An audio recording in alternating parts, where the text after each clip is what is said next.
नमस्कार दोस्तों। Uttar Pradesh gangster and anti social activities prevention act 1986, सामान्य भाषा में हम सभी इस एक्ट को कहते हैं उत्तर प्रदेश गैंगस्टर एक्ट या उत्तर प्रदेश गिरोहबंद अधिनियम। गिरोहबंद का मतलब हो गया कि आप कई लोगों के साथ मिलकर अपराध कर रहे हैं, तो उसको कहते हैं गिरोह या गैंग। हिंदी में आप उसको गैंग कह सकते हैं, इंग्लिश में आप उसको गिरोह कह सकते हैं। किसी व्यक्ति के ऊपर गैंगस्टर एक्ट में कार्रवाई कब होती है? क्या वह व्यक्ति अगर किसी केस में किसी क्राइम में डायरेक्टली इन्वॉल्व है, उसके ऊपर केस दर्ज हो गया है, तो उसके ऊपर कार्रवाई हो सकती है, या इनडायरेक्टली इन्वॉल्व है, उसके ऊपर केस दर्ज हुआ है तो भी उसके ऊपर गैंगस्टर एक्ट की कार्रवाई हो सकती है। कौन से कार्य ऐसे हैं जो अगर मान लीजिए उनमें केस दर्ज हो जाता है, मुकदमा दर्ज हो जाता है, तो उस सिचुएशन में आपके ऊपर गैंगस्टर एक्ट लग सकता है। गैंगस्टर एक्ट से, इसकी कार्रवाई से बचाव का सबसे आसान रास्ता क्या है, आसान तरीका क्या है, आसान प्रक्रिया क्या है? आज के इस वीडियो में आपको ये सारी जानकारी मिलने वाली है। चैनल पर पहली बार विजिट कर रहे हो तो चैनल को सब्सक्राइब कर लें। जो भी नए व्यूवर्स हैं, अगर उन्हें ये कंटेंट पसंद आते हैं तो, कि लगता है कि जानकारी काम की है तो ही, और सब्सक्राइब करने के साथ साथ नोटिफिकेशन बेल को जरूर प्रेस करके रखें ताकि वीडियो का नोटिफिकेशन आपको समय से मिल सके। एक जरूरी बात कि वीडियो को पूरा देखिए, बिना स्किप किए हुए देखिए, तभी आपको दी गई जानकारी समझ में आएगी। वीडियो पर एक लाइक कर दें। फ्रेंड्स, किसी व्यक्ति के ऊपर गैंगस्टर एक्ट में कार्रवाई तब होती है जब उसने कोई अपराध किया है और वह अपराध ऐसा है जिसको किसी विधि में दंडनीय बनाया गया है, अपराध बनाया गया है, किसी विधि में उसको अपराध घोषित किया गया है, और वह अपराध ऐसा अपराध है जो समाज की दृष्टि में क्षति पहुंचाने वाला है, कि समाज को क्षति पहुंचा सकता है। जैसे कि इस एक्ट का पूरा नाम है UP gangster and anti social activities, मतलब समाज विरोधी क्रियाकलाप।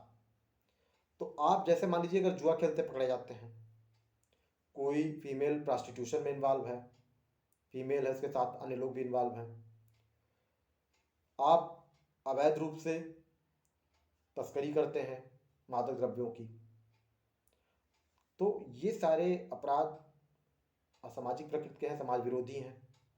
इनमें एफआईआर रजिस्टर्ड होती है।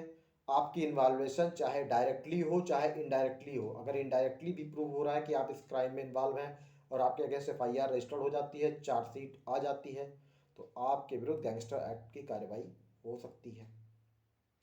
किसी व्यक्ति ने हत्या कर दी, कहीं लूट कर लिया, डकैती की या गैंगरेप किया, तो उस सिचुएशन में भी गैंगस्टर एक्ट में कार्रवाई हो सकती है।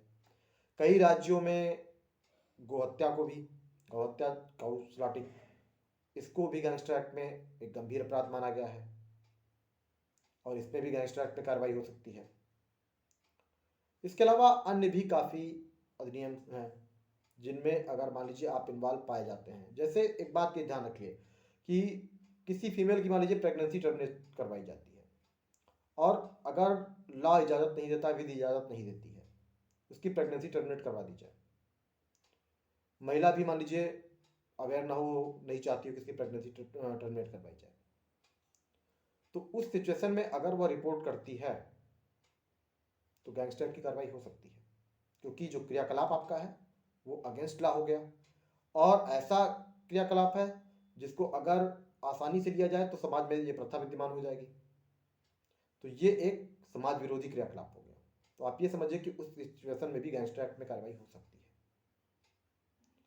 अब एक सबसे जरूरी बात आती है इसके बाद, कि कार्रवाई हो सकती है, कब हो सकती है? अगर किसी व्यक्ति के ऊपर गैंगस्टर एक्ट में कार्रवाई होती है तो उसके पास बचाव का सबसे आसान रास्ता क्या है? फ्रेंड्स, किसी व्यक्ति के ऊपर कार्रवाई होने के लिए कोई केस होना चाहिए उसके ऊपर, पहले से एक केस हो, उस केस के बेस पे ही गैंगस्टर एक्ट की कार्रवाई होती है।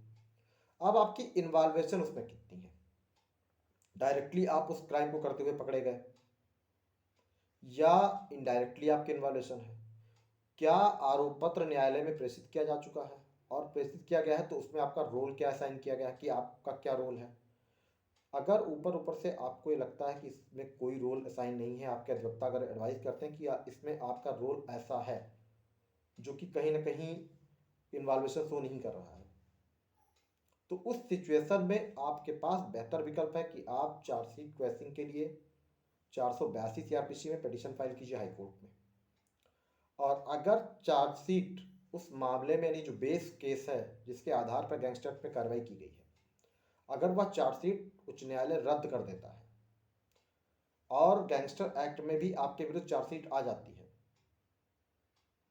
तो अगर पहली चार्जशीट रद्द कर देता है हाई कोर्ट, तो सेकंड यानी जो गैंगस्टर एक्ट की चार्जशीट है उसको भी रद्द करवाने के लिए आप हाई कोर्ट जा सकते हैं। लेकिन इसके लिए यह जरूरी है कि आपकी इन्वॉल्वेशन ना के बराबर से हो रही हो। ये लग रहा हो कि केवल आपको फंसा दिया गया है इसमें, कहीं से ये लिंक करके कि हाँ ये इन्वॉल्व थे। तो अगर इन्वॉल्वेशन आपकी नहीं प्रूव हो रही है, आपका एडवाइस करता है, एडवोकेट आपको एडवाइस करता है कि आप इस मामले में चार्जशीट क्वेश्चन फाइल कीजिए हाई कोर्ट में, तो आप चार्जशीट क्वेश्चन फाइल कीजिए। और उस सिचुएशन में अगर आपके ऊपर जो एलिगेशंस हैं वो चार्जशीट अगर रद्द हो जाती है, तो गैंगस्टर एक्ट की भी कार्रवाई जो है वो भी रद्द हो जाएगी। और अगर वह चार्जशीट रद्द नहीं होती है तो आपको ट्रायल फेस करना पड़ेगा। गैंगस्टर एक्ट की के लिए आपको हो सकता है जेल भी जाना पड़े, और आपको बेल करवाने में हफ्ता 15 दिन 20 दिन 25 दिन या महीने भर भी लग सकते हैं, जेल में रहना पड़े। तो फ्रेंड्स, आशा करता हूं कि जो भी जानकारी आज मैंने आपको इस वीडियो में दी है, आप उस जानकारी से संतुष्ट होंगे। अगर कोई डाउट है तो आप कमेंट करके पूछ सकते हैं, और वीडियो पर एक लाइक करके चैनल को अगर आप जरूरी समझे तो सब्सक्राइब कर लें। Thank you.